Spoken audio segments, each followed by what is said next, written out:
Hello, welcome back everyone for another episode from this series of reigniting the embers, the fragments of the fourth way. And yeah, if you see this video, and if you enjoy it, actually we highly recommend you look at the playlist below and start from the beginning. And yeah, so today, Peter and myself, we are going to continue where we left off in the previous episode number 15, when we are talking about this fourth way, very practical concept about the wrong work of centers. And I'm aware that modern day New Agey spirituality, this doesn't sound kosher. So I just want to say something about this. So wrong work of centers. Also, I would like to say that for people who are watching this is not going to make much sense. So we recommend that you study a little bit or watch episode 3, where we talk about the many eyes and the 4 lower centers or the functions, where we explain how the body mind or the machine or the biocomputer, how it has been designed with its functions of the intellect, the emotional function, the kinetic function, instinctive function, and sexual function. So we are talking about this now. And to put it in another words, this wrong work of centers is that it's like this biocomputer, it's ultimately designed to be, using a metaphor, like to be a jet plane or like spaceship to go very far. However, in the low level of self-consciousness and the state of identification and being in the second state of consciousness, as Gurdjieff calls, which is some kind of waking sleep, as compared to what is possible. So in this state of low level of wakefulness pulsating through the body-mind, then these functions, which are ultimately it's like a brilliant, genius design of our engineering of our common creator, they are working well under their potential, and that's why it's called wrong work of centers. And so we talked last time, so from the point of view of evolution of potential of consciousness, it's really not possible to wake up in a reliable, consistent, lasting way while our body-mind is operating dysfunctionally. So part of this progressive, gradual path, which is also a non-dual path, this fourth way, part of that is important to do a little preliminary work. It's important to do some preliminary work to clean up the machine, the body-mind, so to put the pieces together how they were meant to be, so that the body-mind, the machine, can now operate at more like the level that it was designed to operate, and also it can sustain more energy necessary for activating the higher potential of consciousness, and in particularly to leak less of its energies. As we are in a lower state of consciousness, the energy comes in through food, air, and impressions is wasted continuously through this dysfunctional use of our functions. A clear example, we talked yesterday, but a clear example is that although humans, they have this prefrontal cortex, which is like the most developed type of brain in the human realm, we use this great brain of ours in order to destroy the planet and kill each other in mass. So although this is a higher functioning in some way, the intellect, it can be used for good or can be used for deep corruption, destruction, and degeneration. But today, we are going to continue from where we left off. Last time we talked about the wrong work of the moving center and the wrong work of the intellectual center. And today we are going to continue with explaining, giving examples of wrong work of the emotional function, as well as the instinctive function. And then soon, probably next episode, we'll talk about the sex center. And as we mentioned last time, we don't just want to give an idea of what's wrong, but also how to do something about it.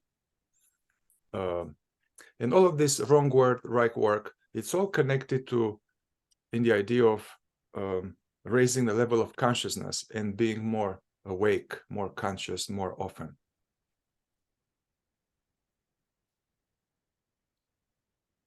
Do you have any maybe thoughts that may have come associated with what I'm saying before we get into?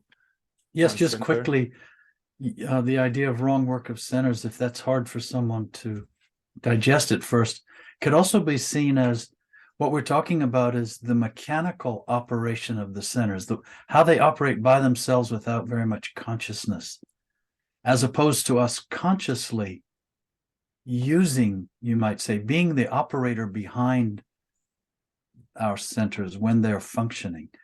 And by virtue of being conscious while they're functioning, they sort themselves out. They come into balance, they come into alignment, into harmony, and they cease interfering with one another. And that's a large part of what wrong work is. One center interfering with another center, one center borrowing energy from another center. And then we end up, as Mihai was saying, and as Gurdjieff, I think, said, we end up being an airplane driving around town using gasoline instead of jet fuel and going to the airport and taking off and launching and actually flying. So it's a kind of a crude analogy, but applicable.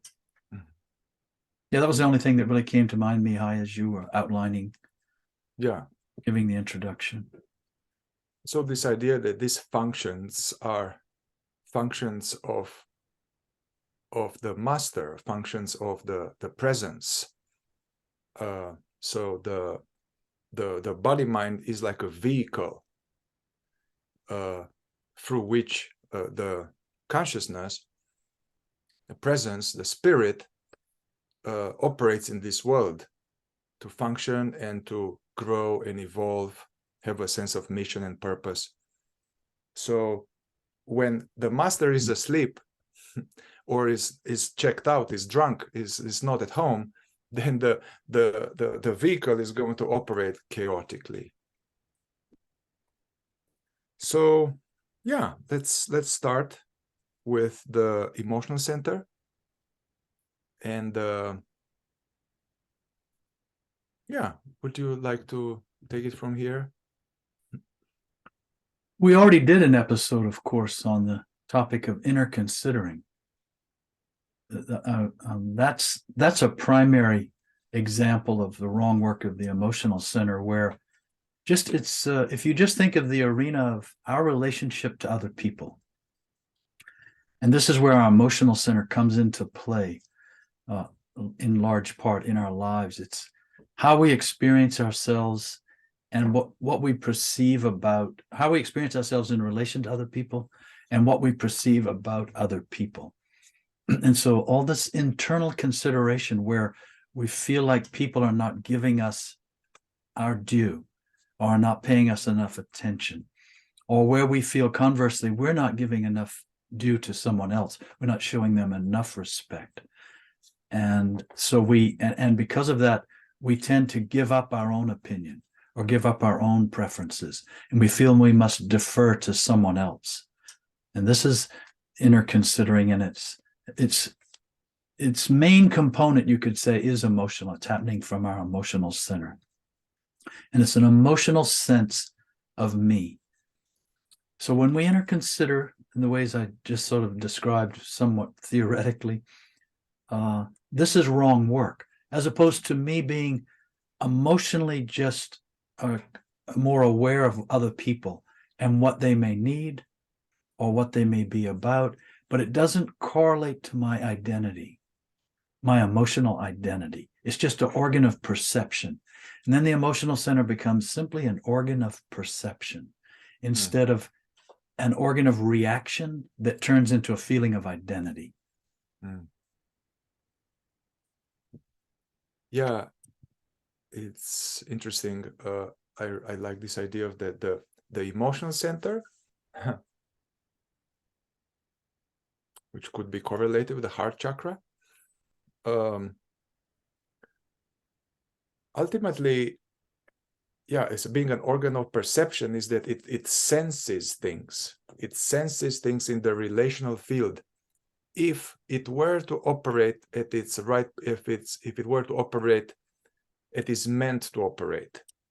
Yeah, it's like, give an example of being an organ of perceptions. Like you enter a room where people maybe just had a fight or an argument, and then but they stopped the argument, and you enter the room and one can sense that what's going on here is some tension or something, or somebody knocks at the door and it's like a very charming man with a bright smile and quick eyes and is trying to sell us something. But we have a sense that, you know, what they say, it's okay, but it's just something's not quite right about this person. We have a sense that there's something out of integrity about this person, or something. This is to be careful. It's not to be trusted. Not as a judgment, you know. One needs already to be more, let's say, clean and awake, and not to make assumptions. And so one is deeply present to what is in front of us. And being deeply present and aware, self-aware, the emotional center is almost like a radar in a certain realm. So we are sensing, oh, actually they have some evil intent here, or they want to trick me. Or actually the opposite, you meet someone, like even I have here in town, there's a lot of, you know, homeless population, and some of them, they, you know, serious mental health issues, and sometimes they can be somehow dangerous.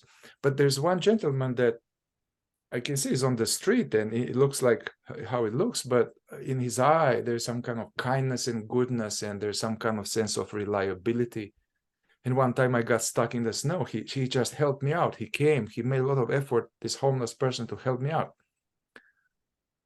Sensing if somebody's lying to us, and even sensing that something's not right, even if they are not in front of us.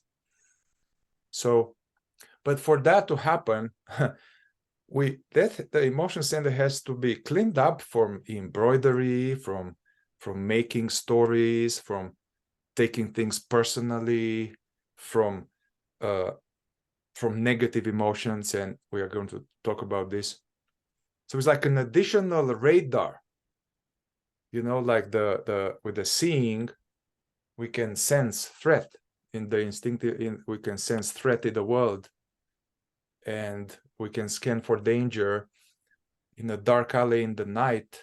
We sense that, you know, there's this about survival and all that. The instinctive center also can be a organ of sensing, of perception in an instinctive realm of survival and health, or like a food is good for us or not. The emotional center is like an additional radar.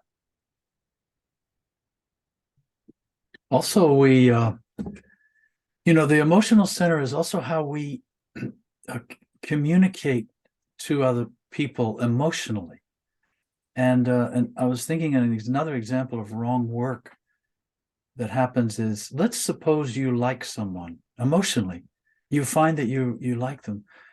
But what happens is sometimes we don't know how to authentically show that we like them. Doesn't mean we have to be affectionate, but there are ways to show kindness, to show sort of loving affection without it necessarily having to be physical. But what happens instead is we end up, for example, teasing someone.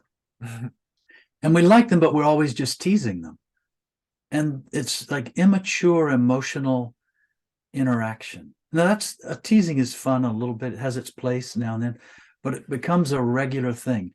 And I have a good example of this because when my daughter was young, she was a little girl and she's very emotionally perceptive and was even as a child. And there was a gentleman, friend of ours, who liked her, but he didn't have any children. He didn't know how to interact with her emotionally, even though he liked her. And one day, it was, years ago by, one day she said to me something like, could you ask him to just stop teasing me? And then I thought about it, and it had gone unnoticed. And then I started noticing it, and I realized, and I actually did go to him because he was a good friend. I said, what about if you try to just talk to her and be with her and communicate with her and let her, you don't have to tell her you like her, but just be a person with her emotionally. Mm-hmm. And he did. It was very beautiful. It's very interesting. But we do this even with our comrades, our friends, our colleagues. We tease a lot, and it's not necessary. And if we were more conscious, we would simply be with people, maybe even be quietly with them, affectionately, gently with them, emotionally. And this also carries over into another thing, which is the emotional center has a certain each of the centers has their own sense of discrimination, but the emotional center has a particular type of discrimination about people. But here's where it falls short, and this is where it becomes wrong work. This is where it becomes unconscious. We perceive things about people and we immediately judge.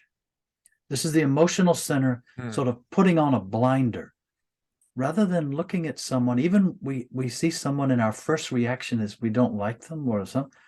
Instead of going past that, instead of opening that gate, going through it into the field beyond where we can actually perceive more about a person, we stop. We put a lock on the gate. It's called judgment. We come to a conclusion. We think that's it. That's how that person is, and that's my opinion of them. And this is happening like in a tenth of a second. That's how fast the emotional center is. And we then also, this discrimination becomes evaluation and comparison. I'm better than them. They're better than me. I'm worse. No, they're worse. I'm uglier. No, they're ugly. I'm pretty, whatever. And it's this evaluation that is short-sighted, quite immature, selfish. All of these adjectives I've just used are characteristics of the wrong work or the limited operation of the emotional center. And that becomes our life. And rarely do we go beyond that to a deeper realm of emotional discrimination, emotional perceptivity, emotional appreciation, and understanding.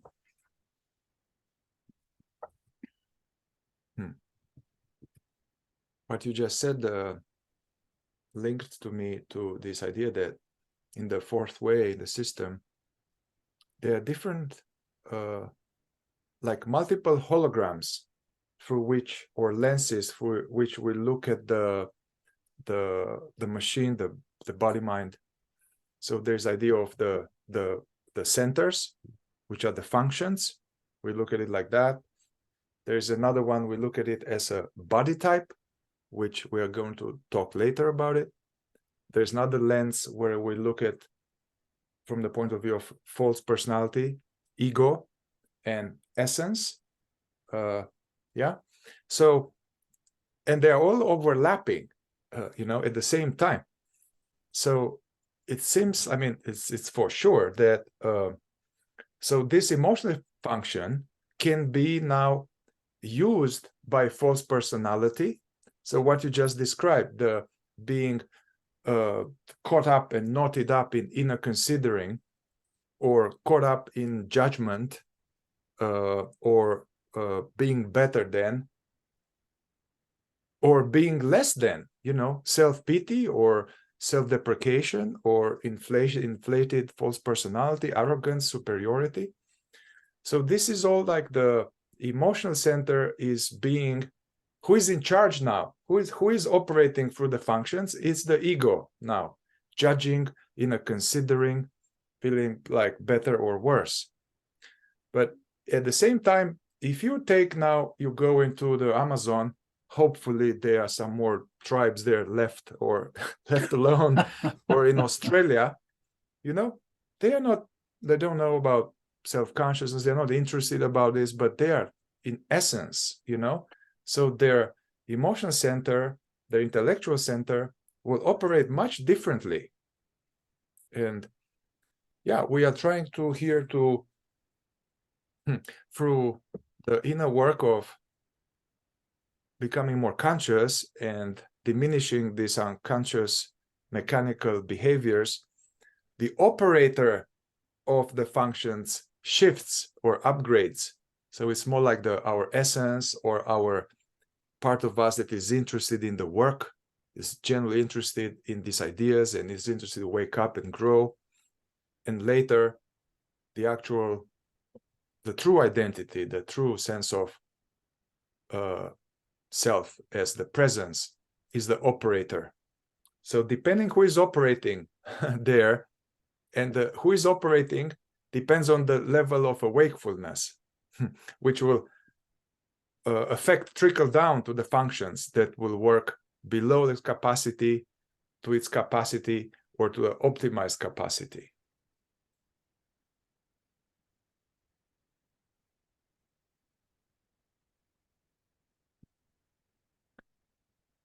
Seems I was like thinking too that what you were just saying related to this too, that judgment, for example, and it's true of inner considering. This is when the emotional center starts to become a shield, and it also starts to become a defense mechanism, as opposed to being just a simple organ of perception, of emotional perception, like a window, particular kind of window we look through. Suddenly now this window becomes a shield, and it becomes a wall we hide behind. The ego, the sense of self, is trying to protect itself, justify itself, validate itself, or in some instances, invalidate itself. This is all the wrong work that starts happening behind this very beautiful window, which is the emotional center, which is a remarkable part of us through which we can perceive and appreciate and experience a kind of understanding that is not possible in the intellect alone. The intellectual center is very narrow, very limited, very extraordinary in its own right. And yet it doesn't have this sort of depth of perception and depth of understanding that the emotional center has. So the emotional center is very important to us, and can become a very rich part of our existence. But as soon as you recognize it's becoming a shield and or a defense mechanism, and then even beyond that, it becomes a weapon. People use their emotional centers to attack each other, to, as you were saying, Mihai, even eventually destroy one another. And this, ironically, this begins with judgment. With judgment, we don't understand. We're actually destroying another person, in a way, their essence and their higher potential relative to consciousness. Because what we're doing is we're suddenly now limiting them to an evaluation that we're having about them. And we put them in that box. That's a familiar expression. We put them in a little box. And then when we see them, that's all we see. We never see someone anew. We don't allow people to change. We don't allow ourselves to see more about them. And we'll get into this more, because this ties directly to the whole arena of negative emotions. And that's what negative emotions are. In most cases, they're a form of rejection, denial. We use negative emotions as a weapon, as a defense mechanism, and as a shield. And this is wrong work of the emotional center. This is the emotional center being used to reinforce a sense of I, a sense of ego, a sense of the imaginary picture of myself, always being right, needing things, demanding things, insisting things be my way, all this, as opposed to it being the emotional center being this, as I say, a window into this a remarkable world, which is true internally and externally. Mm-hmm. Yeah, I think that most be best to maybe just focus on the emotional center in this talk, and before we go into this very important idea of the negative emotion, just want to tie some loose ends here. Yeah, this idea of taking things personally, or as in the Four Agreements teaching, the Don Miguel Ruiz, this taking things personally, don't take things personally, as being a second agreement. It's interesting. The first agreement there was be impeccable with your word. So not use the word, for character assassination, for gossip, for judgment, for putting down, for lies, for deception, which is interesting. Also, as these wars out there, they are not out there, these people are wars and all of that. This is all, we are doing this war inside. So even war with ourselves, hurting ourselves and fighting ourselves, and then this bleeds out into this negative emotion expressed at each other, and judgments and attack and aggression in a couple, with the kids. And this is just this, take this multiplied by 1 billion, then you have this mass destruction, and this has been going on. Gurdjieff would say the history of humanity is the history of war. Even with all that we know, there was no period in the history of humanity, there was no bunch of wars simultaneously that are happening even right now, which is a reflection of this just low level of consciousness. I can see in a clinical work that we are capable of deep care and compassion and empathy. And so this was kind of right, like when the emotion center works more to its own standard, can feel what other people feel, can feel it, you can feel their pain, and you can feel for them. And the sense of care and compassion and trying to help. Of course, this can be appropriated by the false personality, and I'm trying to fix them and rescue them, and I'm a healer, and I want to heal people because then I am somebody. And then judging other people for not being empathetic. Right. And we're still in the loop. Yes. Yeah. Let's delve into this arena of negative emotions, and knowing that we had a few episodes ago, we talked about the 6 obstacles to consciousness, and we went through them, but we haven't finished them all, like daydreaming / this imagination, then the inner considering, and the identification, unnecessary talk, lying, and the expression of negative emotion. We are going to have a whole episode on these negative emotions and non-expression of negative emotion. It's a very big, and if our evolution somehow hinges on what we do with these charged energies. But I would like we can talk about it in the remainder of the time, about this wrong work of the emotional center via the negative emotions. And I know you wrote even a whole book about it. So I'd like you to start us off a little bit.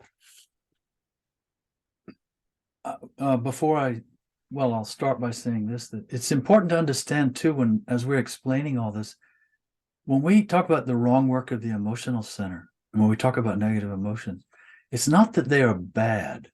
We're not saying, you know what, this is bad, you shouldn't be judging, no, that's not what this is about. This is about consciousness being asleep. This is about how we operate unconsciously most of the time. And everyone is subject to what we're describing. Everyone is subject to judgment, to negativity, feeling negative, to evaluating themselves in relation to other people, to inner considering. This is it's abnormally normal in humanity. And so we're not saying it's bad. We're just trying to point out, as the fourth way points out, this is what it means to be asleep, and that we have a much greater capacity emotionally. And as far as negative emotions, and this is a big arena, as you say, Mihai, and you come at it also from you have, in addition to what the fourth way talks about in terms of negative emotions, another perspective on it from your clinical work with regard to repression and suppression. And we will get into that too. But the general idea behind a negative emotion is, one, that the word negative comes from negare, which means to negate. So negative our emotional center, if we were more conscious and operating in a balanced, simple way, we would not negate things. We would emotionally see them, perceive them. But what happens with negative emotions is we immediately negate, we immediately deny, we immediately reject. And this is, again, the shield, this defense mechanism, this protection, this self-justification. And so the emotional center, with negative emotions, it takes a lot of study, really, because it's not just the emotional center. And what happens is it usually arises, and I can say in almost every case it arises from the instinctive center as energy. There's like a discomfort, a negative in the body. And this happens, with people. We don't like everyone because chemically we're not compatible with everyone. So we may meet someone we're not chemically compatible with instinctively, and there's immediately kind of, I don't like him or her. It turns into an emotional judgment. But it originated as a quick, instant, initial instinctive reaction that we then deny and reject. Instead of just seeing that, we deny the person. The opposite happens. We meet someone, we are compatible with them instinctively, and immediately we like them. We think emotionally, I really like them. And that's actually not a real emotion. It's coming from an instinctive basis of compatibility, is harmony. We don't feel a need to reject anything. And then we think, I'll be friends with them. They're my friend, whatever. And this is it's not full emotion.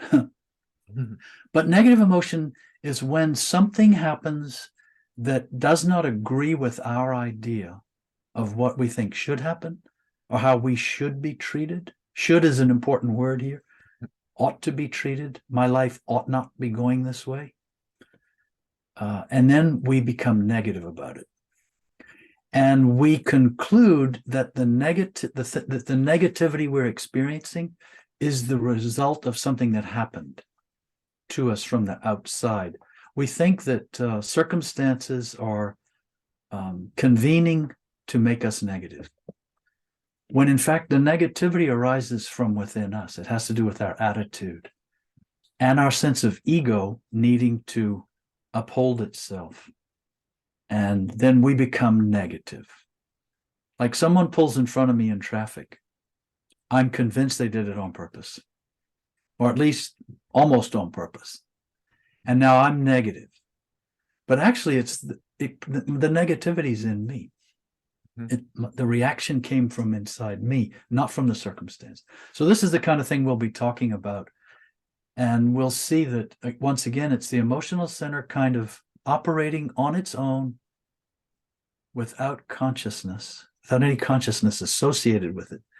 And it becomes a distortion field, becomes a reality distortion field of our life as a person in relation to people and in relation to the circumstances of our life, which aren't going according to the way we think they should be.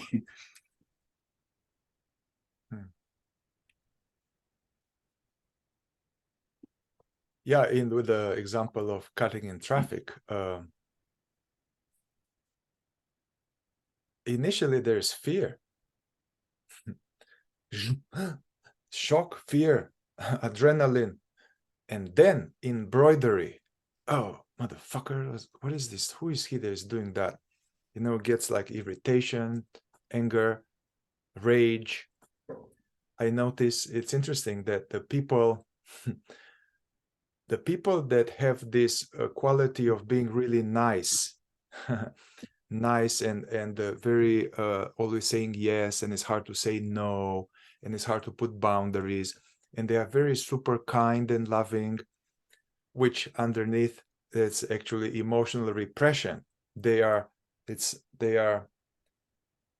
afraid of anger. They are afraid of a little edginess. So then they are super nice, compromising themselves. Almost the only time when their anger comes out is in a road rage, in the traffic, you know. But yeah, I think it's an important idea is unconsciously we have this attitude that you make me feel like that. It's because of this, because it's, you know, you did this, or it's raining and it shouldn't be raining. So we have this argument with reality, with God. A lot of this so-called negative emotion are with the wrong attitudes we have. Wrong attitudes, meaning it's like fabricated, untrue, totally questionable attitudes that we have that we don't even know. That, as you said, things should be in a certain way, people should treat me in this way, the weather should be like this, and they are very much supported by this belief that someone else out there, you know, you are responsible for how I feel. And these aren't even emotions. This is interesting Right. too. Even the description you just gave, Mihai, it's not actually an emotional, it's an emotional reaction to an instinctive sensation. Or you could say it's an emotional interpretation of an instinctive reaction. Mm-hmm. And this is where this word embroidery, something happens, we become physically irritated, physiologically, there's irritation or agitation.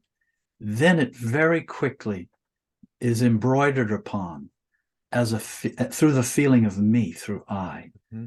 And now, yes, so-and-so said something to me and with such a tone, and it didn't sit well, right, instinctively right away. And now I'm going to turn this into an argument, or I'm going to hold a grudge. It's going to become a big area of judgment. Maybe I'm going to now go down the hall and gossip about them to somebody else. I'm going to complain. Mm-hmm. It goes on and on, and all of that's embroidery, and it's not emotion. Mm-hmm. It's emotional misinterpretation of an initial instinctive reaction. And this is what in the tribes you mentioned in the jungles or wherever there are tribes where people are more in essence, that kind of thing doesn't happen.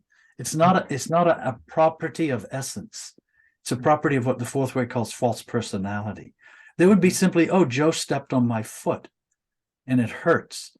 But there would not be now all this accusation about Joe, and I'm never going to talk to Joe again. I'm never going to visit his family because they're all jerks because Joe stepped on my foot. This is a silly little example, but this is what happens. Siblings don't talk to each other for years because of one statement that was made, and it was embroidered upon so much and etched into the seeming fabric of their reality, which was all imaginary. Mm-hmm. And now it governs behavior, and there's animosity and hatred and so on and so forth.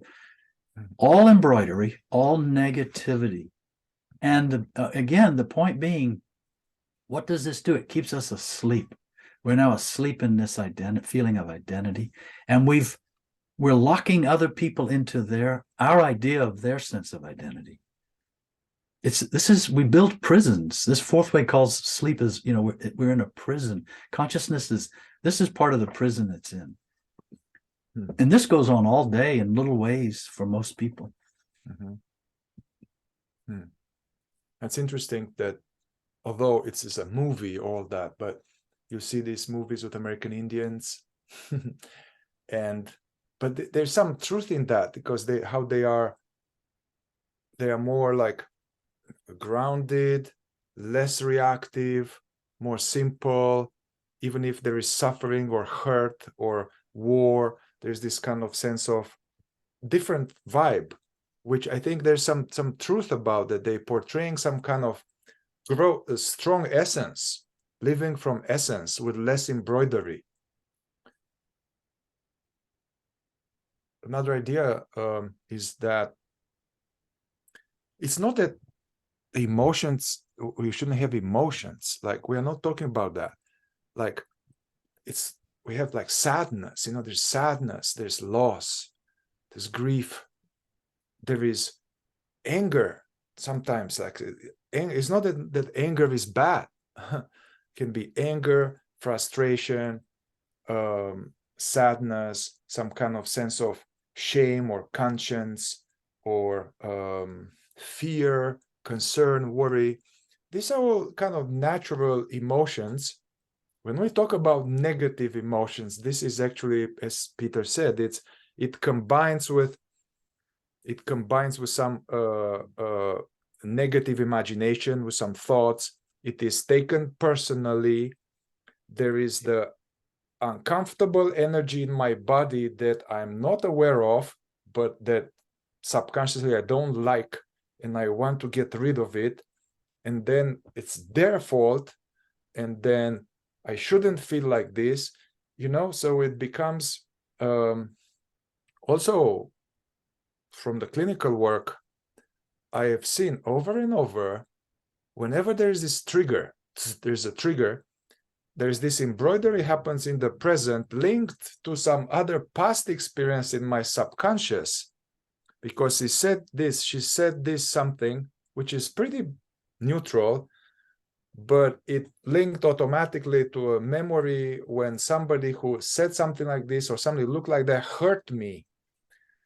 So then right away I'm reacting to my past file, and I'm projecting it on that.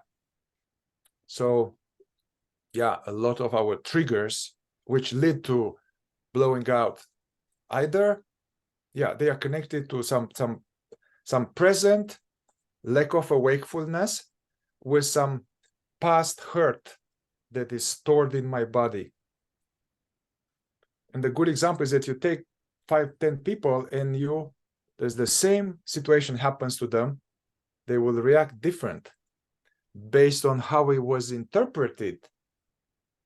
If it was all objective that you did this to me, everybody would feel the same, so it's based on our subconscious, unconscious, quick interpretation.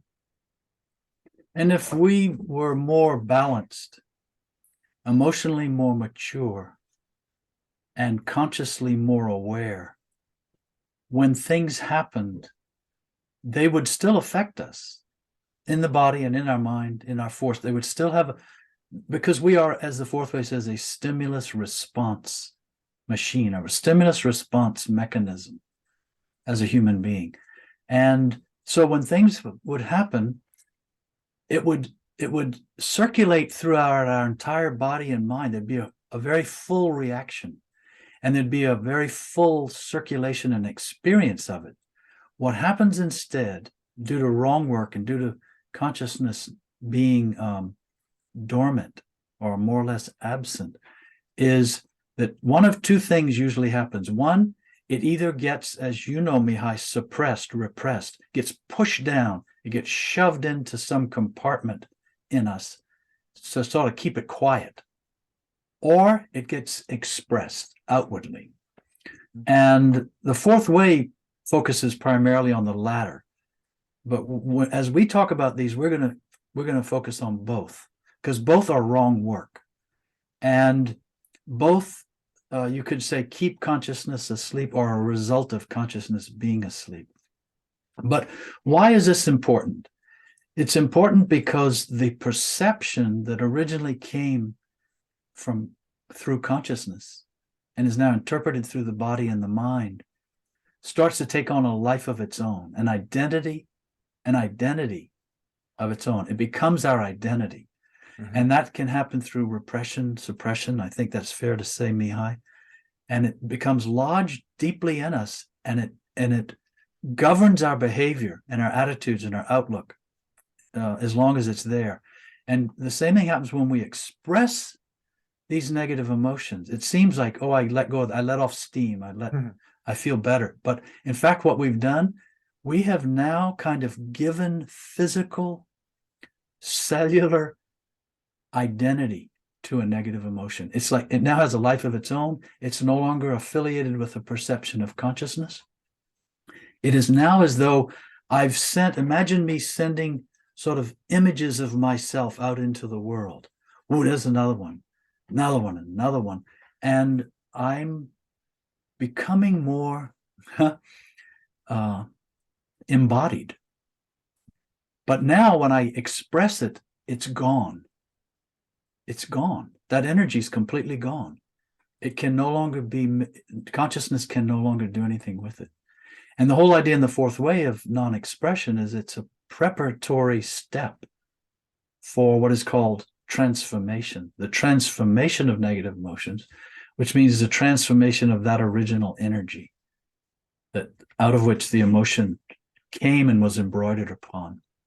And that's there are many things we can say about that later, but when we express a negative emotion, we lose that possibility, which is directly connected to awakening, to enlightenment, this transformation. And the same thing when it's suppressed or repressed,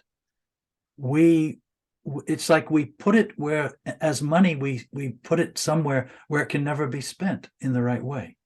So we can also we don't use it. And until we can release that energy again for free circulation to become available as material for transformation. So this is why, again, negative emotions are not bad. Expressing them does not make you a bad person. It has to do with what's happening to consciousness when we suppress or repress emotions. What happens to consciousness when we express them? If you can observe all of that, you will have a lot of material for understanding yourself and understanding what being more awake means. I know that got you going, Mihai. I know you got a lot about suppression and repression. No, I have a little bit as we finish. Not so. Yeah, I have a little bit here. Because that's your area of specialty more than mine. Yeah, I won't even go there. Staying with the fourth way. Even as Gurdjieff's teaching came, as memorialized by Uspensky and other people in writing. So Gurdjieff was saying that the non-expression of negative emotion, but you shouldn't repress it or suppress it. He would say something like, by repressing it, it actually festers. It becomes some serious pus it creates a lot of other problems. So, also this idea that people express this. So this manufactured, actually it's not a real emotion, it's a manufactured artificial emotion, energy of the ego that is taking things personally and is rejecting reality as it is, and wants reality to be some other way. And this build-up, this oozes out or leaks out in different ways. Some have outbursts, some they are very quiet and they don't say anything, and then however they are going to, the energy will go into the intellectual center and they're going to judge the shit out of that person for a long time and cut them off. And other people, it can get kind of a sense of collapse, collapse, and then this negative emotion towards oneself now. Oh, they're like, oh, I'm such a ignorant and such a piece of shit, I'm evil, I'm never, all of this is like self-harm. So it can take different forms, it's not just this outburst. And also some people from the outside can look, oh man, he's very kind and he's very peaceful, but inside can be like really intense negativity that it stays inside, and that this ghost has a lot of other problems. It's stored in the body. It creates deep inauthenticity, but all of this plus gossip, judgment, all of these are a big waste of the fuel that we are given. The fuel, like comes from food, different types of food, that we are designed actually to, Gurdjieff would say that we are here, we get this food in order to first to survive, then to become conscious, then to assist in the process of helping others and being an instrument of the divine, being aligned with the bigger picture here, not just being a rogue cancer cell at the level of humanity. And even when emotions are suppressed, you gave the example of someone who seems demure, something happens and internally they're quite angry, upset, or fearful, whatever. It's always waiting to find its way out. And if it doesn't get expressed as a negative emotion, let's say, as a violent outburst, it will get expressed through something else, like overeating or compulsive shopping, or there's this energy, it wants to get out. It's looking for an outlet. And if it can't find an immediate object or person or situation to blame is an interesting thing all by itself. Blaming, it's like judgment. And but this energy is looking to get out mechanically again, unconsciously. It wants to get out in another form, takes another form. Yes, it's interesting talking out loud about this, Mihai, because we're talking about energy taking on more and more dense form, first psychologically, and then physically, also in the body, and then even as it is expressed. Negative energy expressed at other people, it's actually like bullets. It's like a shotgun, a blast of a certain kind of energy that has a certain effect. It has a destructive effect. Yeah, to touch on this, like somebody who, for some reason, and now we are going this area of emotional repression, suppression, for some reason, anger was not okay to feel and express. It was not okay, due to education and factors and condition. However, this energy will go somehow. Also, it takes a lot of energy, subconscious energy, to keep this down. So there's more wasting of this energy to keep it down. And it's very hard to do it. You need to have all kind of addictions and ways to escape to keep this down. Or it manifests as some kind of sadness or some sense of boredom, or depression. The so-called clinical, what they call depression, is actually, I noticed many times, it's suppressed anger, suppressed fear, suppressed enthusiasm, suppressed sense of joy, and it becomes like embroidered with like negative ideas about oneself, becomes kind of depression. But I would like to, and we need to go, say something here, tie about non-duality, yeah? Non-duality, the direct path, which I highly respect, and I got a lot from it, but somehow non-duality or the direct path where you're going to, hey, this is the body-mind, and it's all consciousness, and why don't you find out what am I, who am I, what is that which is aware, and discover that you are that which is aware, and just pay attention to that, stay with that. That's all that matters. Find out what you really are. Find out that what you really are may not be limited, and stay as that. Stay with that. Don't bother about all of these things. Yeah.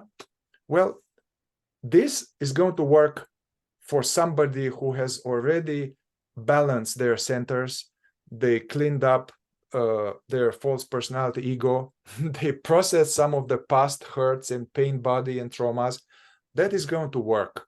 Yeah, there's been already purification, preliminary work, and that realization can stick, and you can kind of now stay with that. But if one has all of this inner considering, gossip, embroidery, deficiency identities, suppression, all of this is happening, then even if you go to like a 2-week meditation retreat and we experience a certain higher state and a certain glimpse and a certain awakening, temporary awakening or higher state, the machine is not ready for that. So that as soon as we change the special circumstances, then that state will fade away, because I'm operating in the dark mechanically. So I can see how it's important to clean this up and optimize and bring the body mind more up to closer to how it was meant to operate consciously. And then also the nervous system is upgraded in a way that can sustain more energy. The usual person, even a little bit of a trigger, a little bit of unpleasantness, we are like, I don't like that. We want to get rid of it, you know? And in order to really become more conscious, we need to have this much more capacity to feel consciously, feel unpleasantness, not be identified with it, you know? So some kind of, that's how I see, like, one needs to do some progressive path and clean up quite a bit for the non-duality to stick.